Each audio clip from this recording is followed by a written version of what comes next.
Les grandes firmes agrochimiques et semencières parviendront-elles à vendre des OGM non étiquetés en Europe?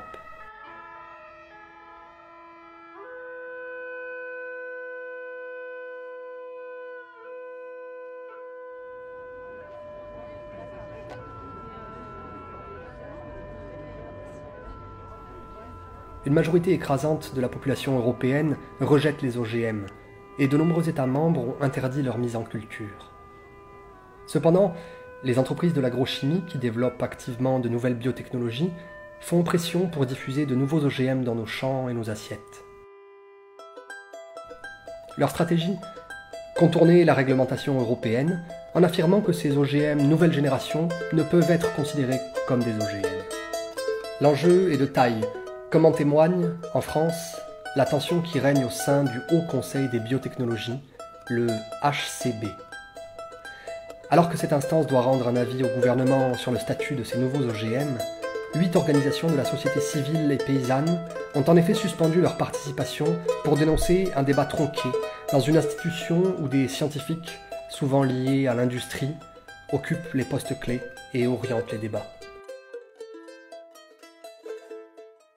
Ce sont des technologies brouillons pour lesquelles on ne peut pas prévoir les conséquences à moyen, à court, à long terme, les conséquences qu'elles soient environnementales, qu'elles soient sanitaires, qu'elles soient purement physiologiques sur l'organisme.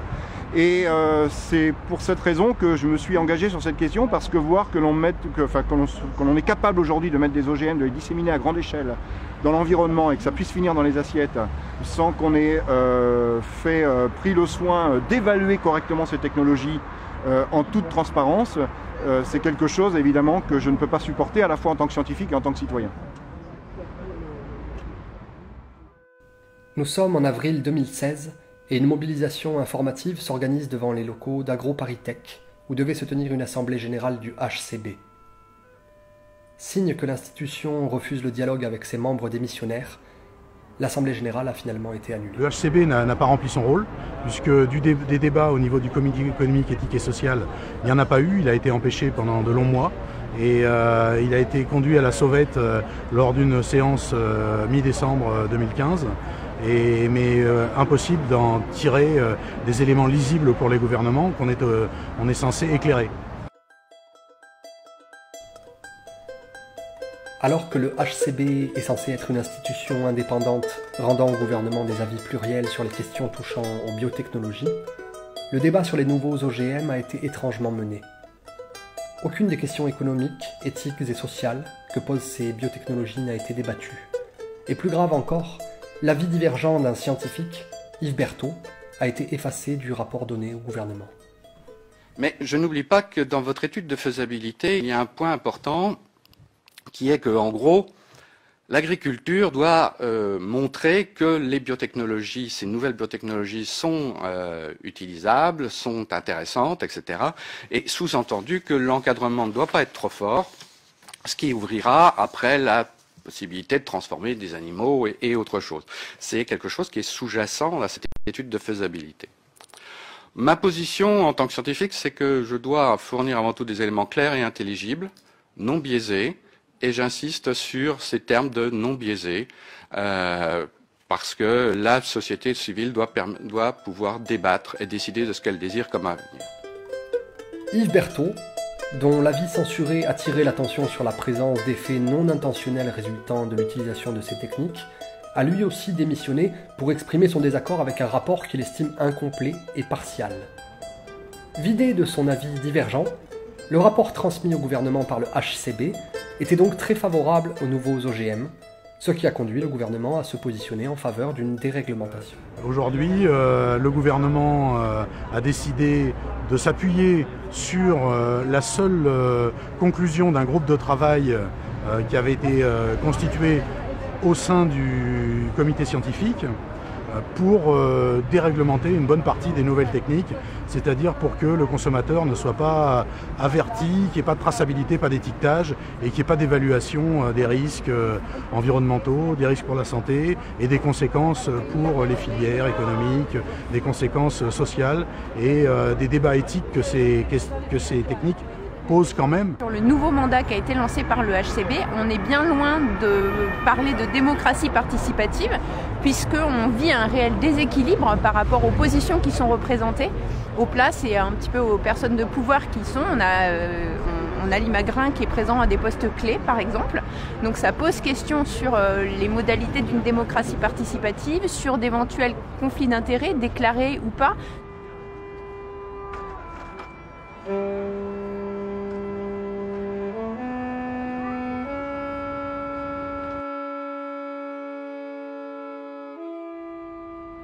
Donc la question pour l'industrie, comment faire pour vendre des OGM en Europe?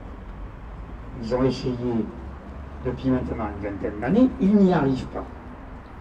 Donc ils sont un peu creusés la tête, ils ont embauché des agents de communication, des gens très intelligents, qui leur ont dit mais c'est pas difficile.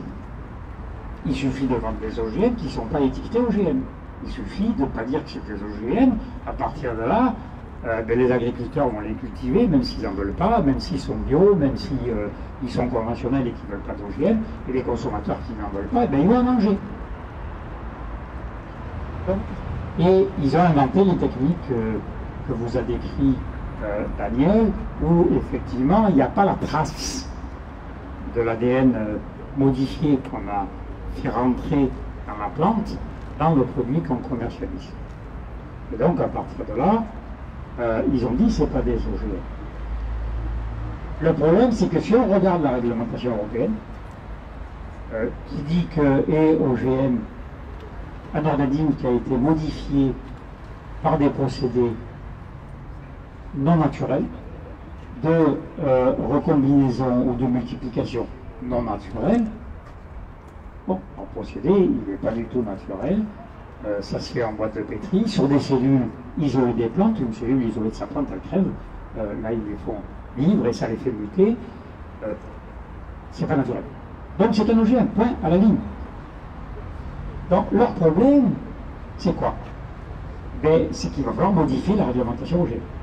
Donc la seule solution pour la Commission européenne, c'est d'avoir une majorité de pays, de gouvernements, qui sont d'accord pour changer la réglementation européenne.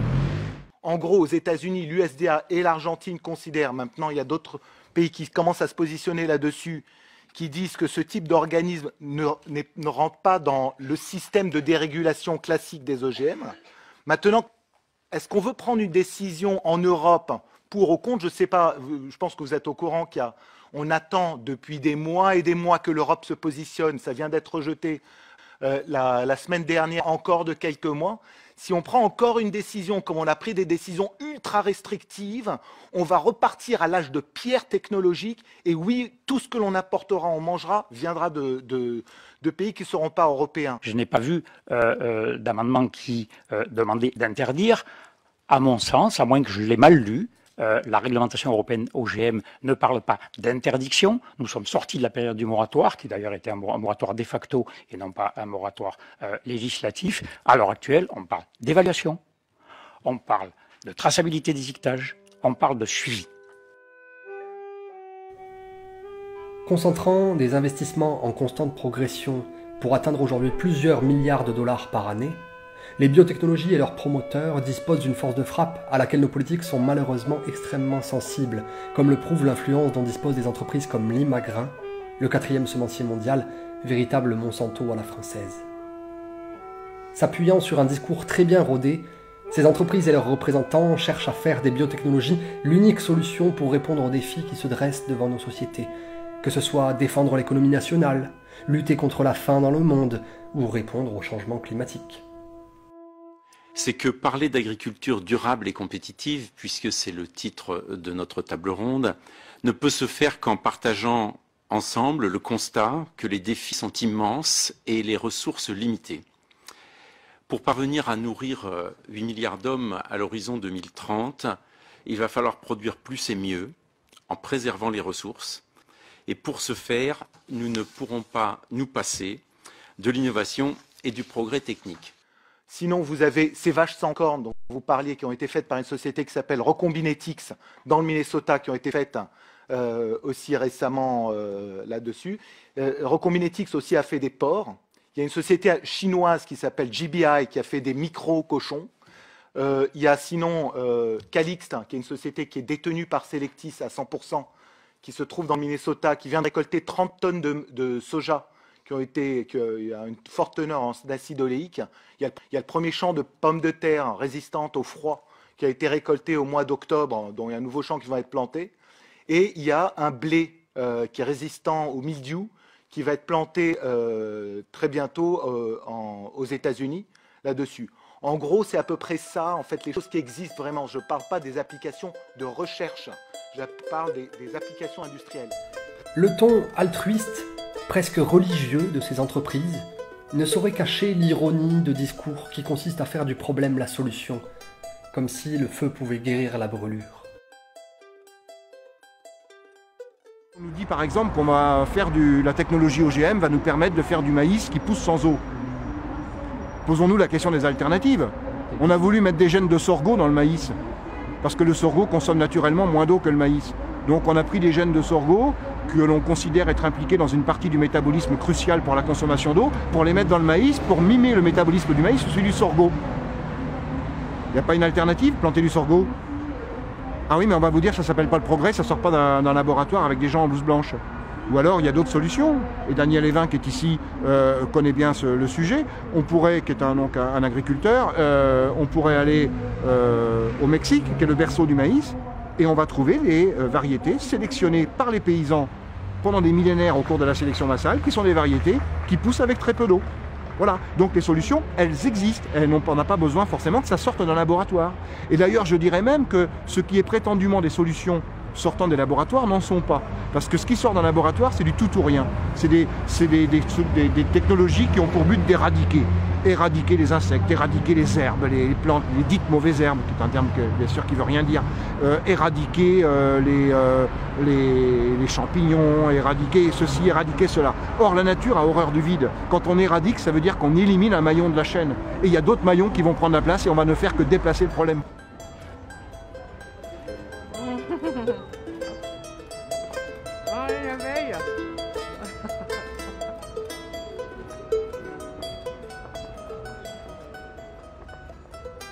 La question des nouveaux OGM nous met devant un réel choix de société. Il faut absolument qu'un débat ait lieu pour que la société décide si l'on veut laisser ou non à de grandes firmes la possibilité de s'accaparer notre alimentation en brevetant le vivant. Cette décision doit être prise en fonction de ce que veulent les citoyens, et non en fonction de l'intérêt économique de grands groupes ou de la course à la reconnaissance académique de scientifiques moulés à la louche. Derrière ces technologies, ce qu'il ne faut pas oublier, c'est qu'il y a brevet. Parce qu'à partir du moment où on considère que les gènes sont les molécules chefs d'orchestre du vivant, eh bien si on agit sur les gènes, on agit sur le chef d'orchestre, donc on change la musique, on change la partition, on devient propriétaire de la musique et de la partition. Et c'est pas un hasard s'il suffit de bidouiller un gène dans une plante pour être propriétaire, pas seulement du gène bidouillé, mais de la plante tout entière. Donc qui dit manipulation génétique dit brevet. Et bien sûr, derrière, il y a la volonté d'avoir la mainmise sur l'alimentation mondiale. Ça, c'est bien sûr dramatique également.